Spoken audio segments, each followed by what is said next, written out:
Hello everyone, this is Kansai Dorito, and this is the first episode of Girls Frontline 2 Explained, where we talk about the girls, their skills, and some of their backgrounds to get you caught up. Today we're going to talk about Nagant, aka Nagant Revolver, aka Lumine from Genshin Impact.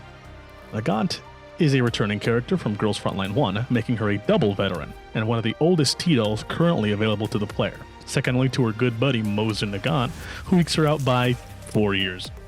Personality-wise, she's spunky, stubborn with her dated tactics, and sensitive about her height. Being all three kinds of Russian, Empire, Soviet, and Federation, she gets lumped into all the Russian jokes and is assumed to have an old Russian accent. Her weapon of choice is her namesake revolver, the M1895 Nagant revolver, the 7-shot revolver designed by Belgian designer Leon Nagant, first manufactured in Belgium.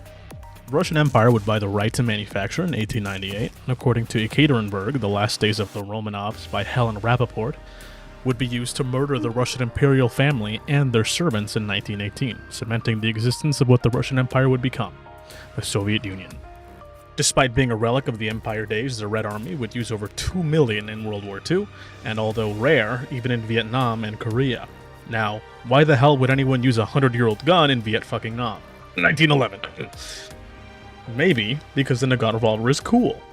Or most so because they had these things laying around in warehouses.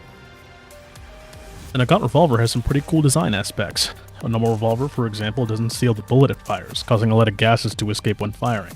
That means 3 very important things. 1. You will blow your fingies off if you hold it wrong. 2. Lower bullet speed, since 100% of the gases aren't propelling the bullet. And 3. Suppressing the gun won't do anything, since the gas escaping through the cylinder gap is super loud. Now, this waffle, Leon Nagant, did a couple things to make this revolver have a proper seal. Firstly, he gave the bullets foreskin, to help the brass seal the round as it enters the barrel. This foreskin is even visible in-game and shows just how much the devs really care about their guns. Secondly, the cylinder moves forward when it is cocked, making the trigger pull really heavy and double, but also closing off the gap entirely, allowing for something you never get to see, a suppressed revolver. Pretty nifty. Now, niftiness will only get you so far, so eventually the Nagant revolver was replaced by the Tokarev until it was finally completely done away with in favor of the Makarov. What was he talking about again? Oh right, Nagant. Now, based weapon choice aside, Nagant is honestly not that great of a unit, but this game is fucking easy and PvP is a joke, so I'm gonna tell you how to use her. So first, we'll take a look at her skills, cons, and upgrades. Her passive is Veteran Skills, which does a couple of pretty simple things. First, if someone walks up to her, she shoots them, dealing 50% of her attack and dealing 2 points of stability damage. If their defense is debuffed in any way, she stuns them. Every time this effect is triggered, she gets a Confectance point, which is this game's fancy way of saying ult meter, and without dupes, this happens once per turn. This ability has 6 range in the cardinal directions, halved if diagonal, and you'd better remember this because I don't ever plan on repeating that diagonal ranges are halved. The damage on her passive is weak, but even if nothing comes of it, it's a free ult point. A great way to increase the damage is to have a unit with action support. Someone like Chongju or Suomi will basically guarantee that your little feather blast turns into a kill, and if not, a break. Her passive gets 2 upgrades from her dupes. Her C5 adds 30% onto her attack for a total of 80%, and adds another point of stability damage. Her C6 lets her do it twice per turn, and while I personally don't have it, I've seen some pretty funny clips of counteraction support cops taking out 9 enemies in 1 turn. Her basic attack is exactly what it sounds like, 80% of her attack, 6 range, physical damage, and generates 1 ult meter point. None of her cons upgrade her basic attack, so we can move on to the first skill, Senior's Admonishment. A pretty basic skill on a 2-round cooldown that does exactly what you expect. More damage, up to 130%, and applying Acid Corrosion 2 if it breaks the enemy's stability. Acid Corrosion 2 being a debuff that lowers the target's defense by 30%. This is really good, but only for single targets. Elite enemies will usually die to this and an action support follow-up where a basic attack wouldn't do the job.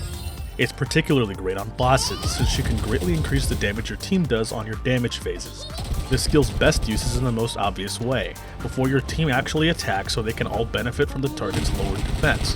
After some testing, I noticed that the skill itself doesn't have to actually break the enemy's stability in order to apply the debuff. It only has to happen on the action that the skill takes place on, so if Suomi's action support breaks stability on Nagant's turn, where she's using the skill, it counts, and the purple acid effect will be shown on the enemy.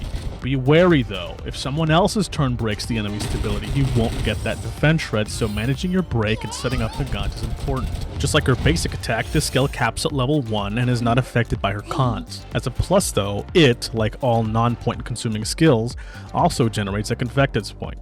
Please keep that in mind as we move on to her next skill, Friend of Justice.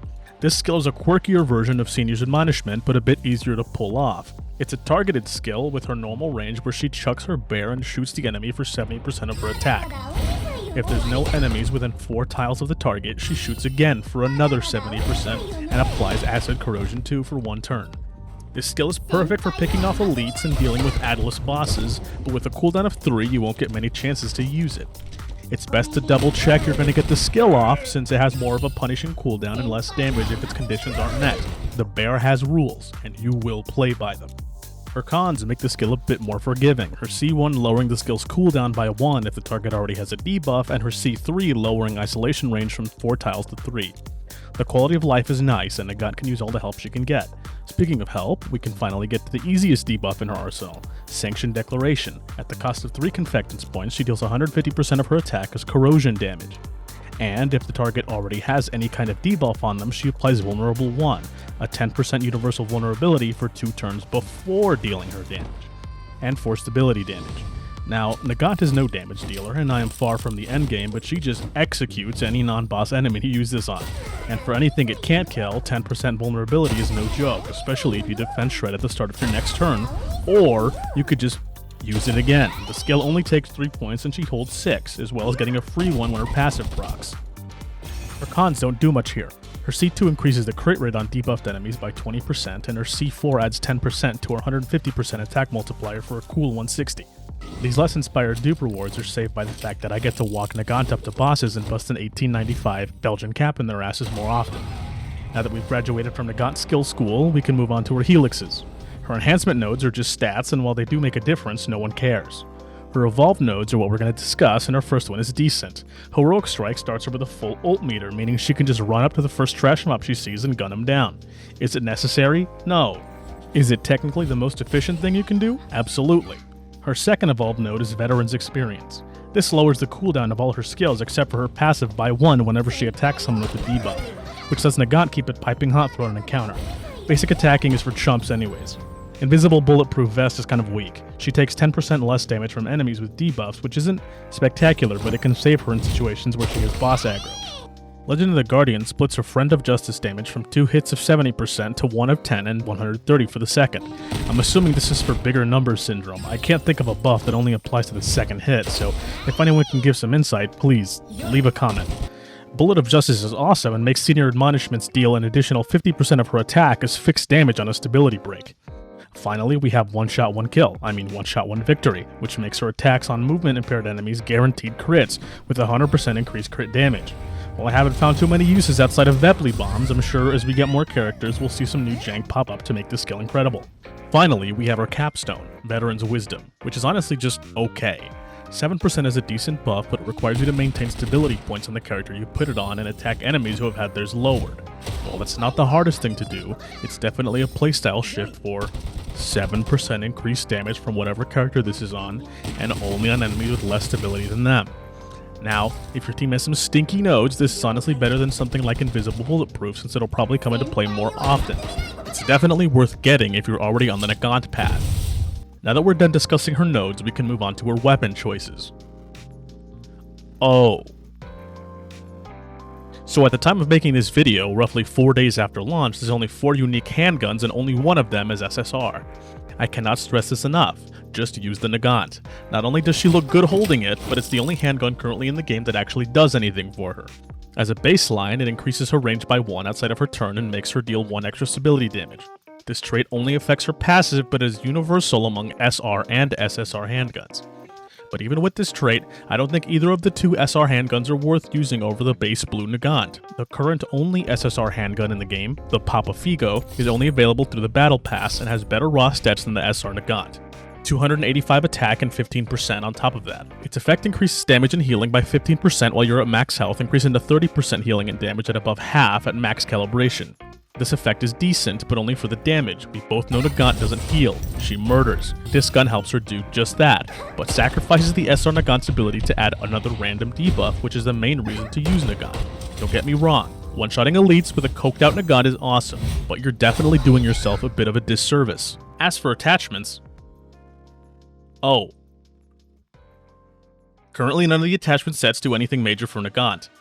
Yes, you can farm a corrosion damage set and turn Nagant into a spectacularly lethal and short burst DPS, but that's a lot of time and resources for something that really isn't ideal. If you do inject your Nagant with whale steroids, please post it somewhere. Memes aside, I just threw on random attachments for the stats and hid them from being visible in the weapon customization. Niet, Revolver is fine. One day we'll probably get something catered towards debuffers, but I don't follow the Chinese patch of the game because I hate spoilers. Now that we know what she does, let's go over how a typical boss encounter with Nagant goes. So I just picked Raven, who's honestly a pushover, and I brought Suomi for sustain, Chungju and Sharkri for damage, and Nagant, obviously. So first thing I'm going to do is position Nagant close to proc her passive if he moves, and use Friend of Justice for an early debuff since he doesn't spawn with ads.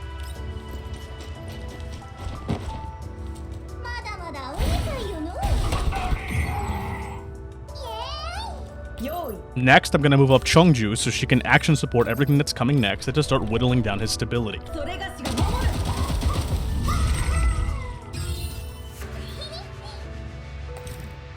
Next, I'll move Suomi right in his face since she's my tankiest unit and get close enough for her to use her action support and start putting more stability damage on him.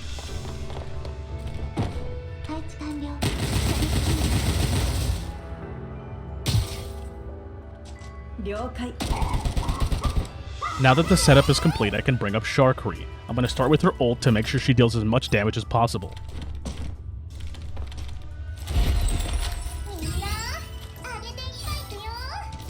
And then follow up with her boiling sound waves.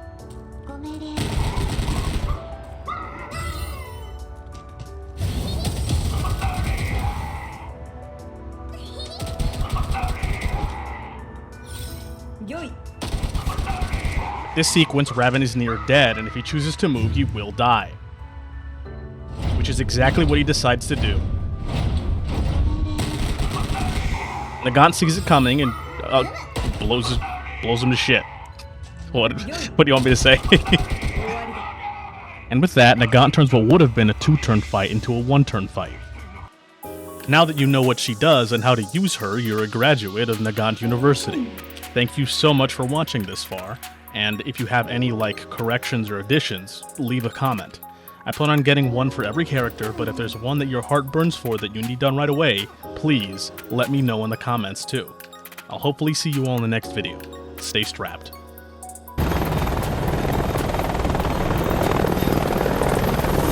What you're seeing is advanced warfare. Atlas has the single largest standing military in the world, but we answer to no country. Unlike the government, we don't keep secrets of our capabilities. We don't sell policy, we sell power.